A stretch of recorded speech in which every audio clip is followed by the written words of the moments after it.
Bismillahirrahmanirrahim. Assalamualaikum warahmatullahi wabarakatuh.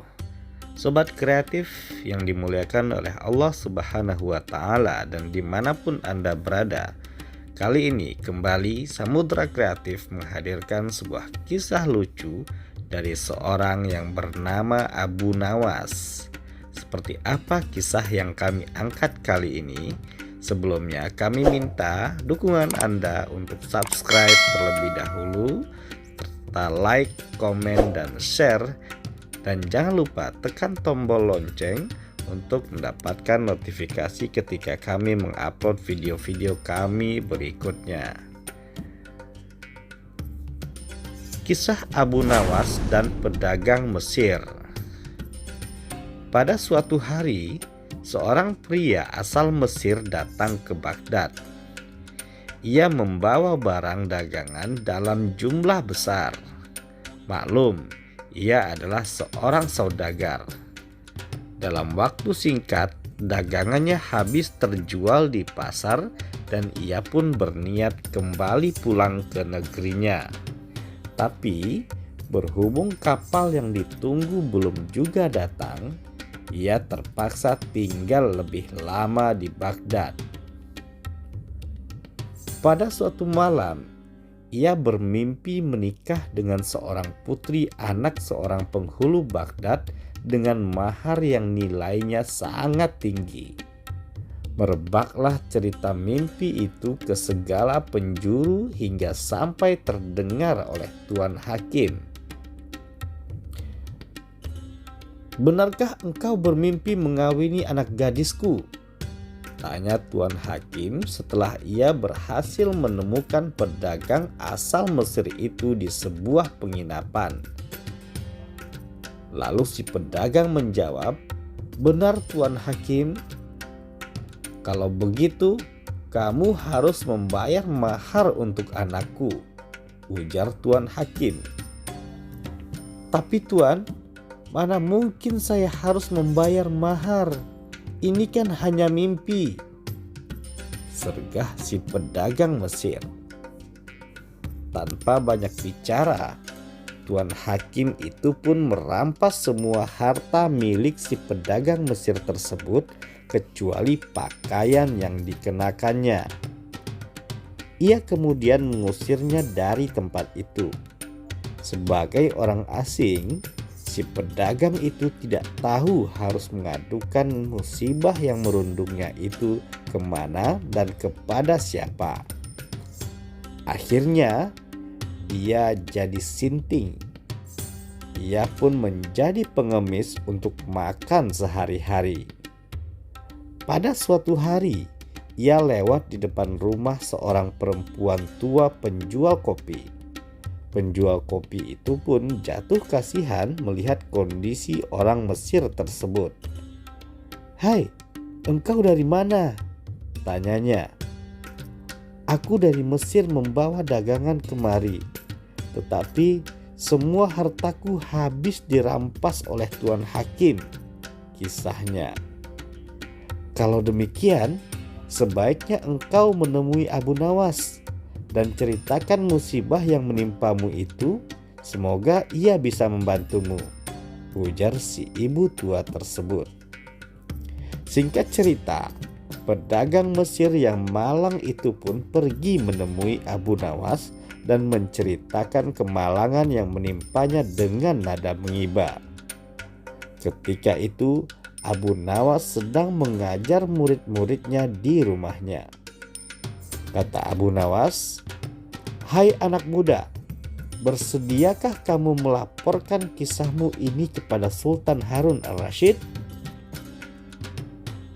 Bolehkah aku menceritakan segala sesuatunya secara jujur kepada Sultan? Di mana kamu tinggal, supaya aku mudah mencarimu?" tanya Abu Nawas kepada pedagang Mesir tersebut. "Di rumah ibu tua penjual kopi. Dialah yang menampung dan memberiku makan," ujar pedagang Mesir tersebut.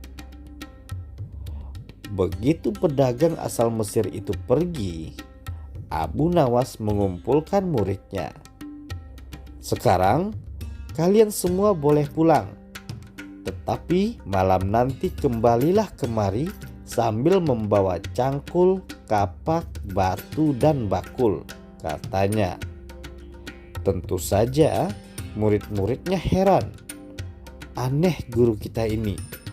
Apa yang akan diperbuatnya malam nanti?" pikir mereka sambil berjalan pulang. Malam harinya, setelah para muridnya berkumpul kembali, Abu Nawas pun berseru, "Hai, kamu semua, pergilah ke rumah Tuan Hakim, lalu hancurkan rumahnya.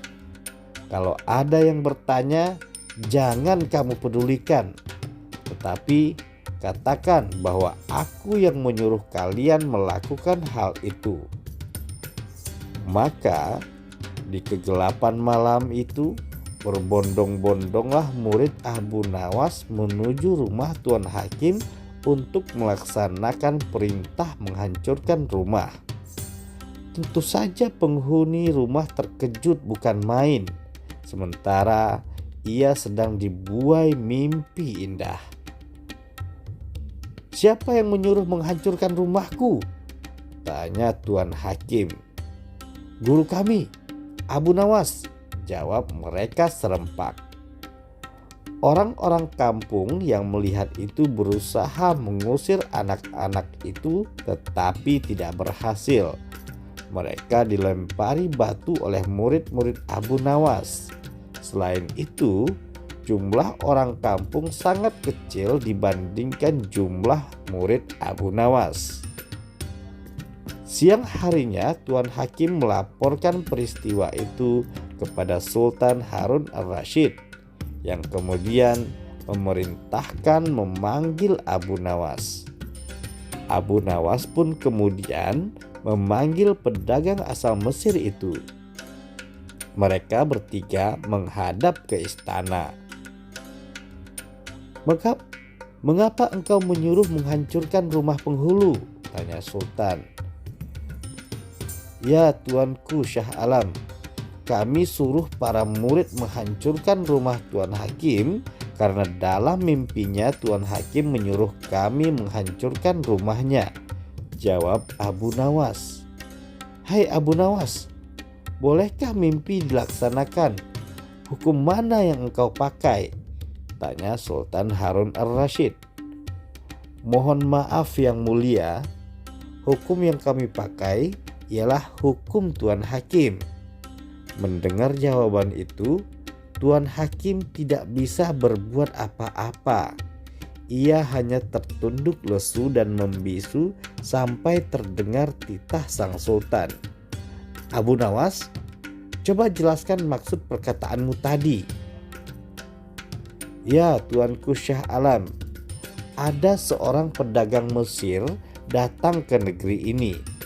Pada suatu malam, ia bermimpi menikah dengan anak Tuan Hakim dengan mahar yang jumlahnya banyak sekali.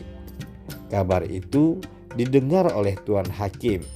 Lalu ia menemui si pedagang Mesir dan meminta mahar anak gadisnya itu. Tentu saja si pedagang Mesir tidak bersedia menyerahkan mahar karena pernikahan itu hanya mimpi. Tapi Tuan Hakim malah merampas seluruh harta si pedagang Mesir, kecuali baju yang dikenakannya. Tuan Hakim tidak mengingkari laporan Abu Nawas. Ia hanya membisu, lidahnya keluh. "Di mana pedagang Mesir itu?" tanya Sultan Harun ar-Rasyid. Pedagang Mesir itu pun datanglah menghadap Sultan Harun ar-Rasyid.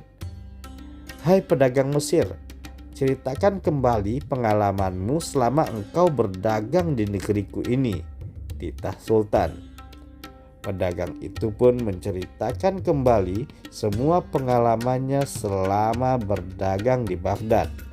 Mendengar cerita itu, Sultan murka dan memecat Tuan Hakim serta mengurungnya di penjara. Sultan Harun ar-Rasyid juga merampas harta benda Tuan Hakim dan memberikannya kepada si pedagang Mesir. Baik sobat kreatif dimanapun Anda berada, itu tadi kisah Abu Nawas dan pedagang Mesir yang telah kita bacakan dan Anda simak dengan seksama. Mudah-mudahan hal ini bisa kita ambil pelajaran dan kita ambil manfaatnya dalam kehidupan kita sehari-hari. Oke, jangan lupa like, komen, dan share serta subscribe channel ini dan tekan tombol lonceng untuk mendapatkan notifikasi ketika kami mengupload video-video kami selanjutnya. Wabillahi taufik wal hidayah. Wassalamualaikum warahmatullahi wabarakatuh.